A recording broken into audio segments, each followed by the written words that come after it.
Everyone நம்ம 10th மேக்ஸோட first exercise last வீடியோவில் முடிச்சிருந்தோம். இப்போ ஃபர்ஸ்ட் எக்ஸசைஸில் இருக்க இம்பார்ட்டன்ட் சம்ஸ் என்னென்னு பார்ப்போமா? ரொம்ப இம்பார்ட்டன்ட் சம் செகண்ட் சம். இது 3 கொஷின் பேப்பர்ஸில் கேட்டிருக்காங்க. இந்த let a equal to 1 2 3 and b equal to x, எக்ஸுன்றது prime number less than 10. a cross b and b cross a find out பண்ணும். இந்த கொஷின் மார்க் பண்ணிக்கோங்க. Very important question. Next 6th சம்மில் இருக்கக்கூடிய ஃபர்ஸ்ட் சப்டிவிஷன்.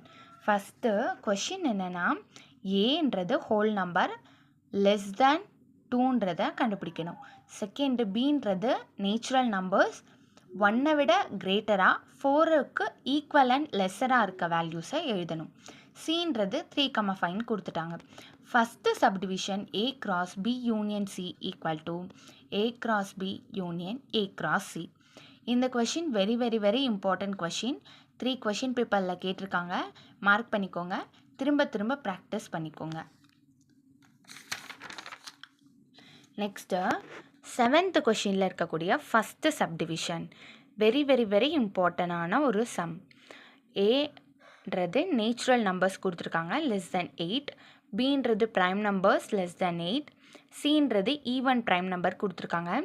ஏபிசின்றதை கண்டுபிடிச்சிட்டு கொஷினில் A intersection B cross C equal to A cross C intersection B cross சின்றதை நம்ம prove பண்ணணும்.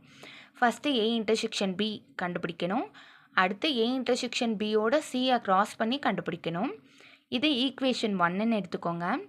அடுத்து ஏ கிராஸ் சி கண்டுபிடிக்கணும், பி கிராஸ் சி கண்டுபிடிக்கணும். அடுத்து ரெண்டுத்துக்கும் இன்டர்செக்ஷன் வேல்யூஸ் கண்டுபிடிக்கணும். லைக் பண்ணுங்கள், ஷேர் பண்ணுங்கள், சப்ஸ்கிரைப் பண்ணுங்கள். தேங்க்யூ ஃபார் வாட்சிங். நெக்ஸ்ட் வீடியோவில் நெக்ஸ்ட் எக்ஸசைஸ் பார்க்கலாம்.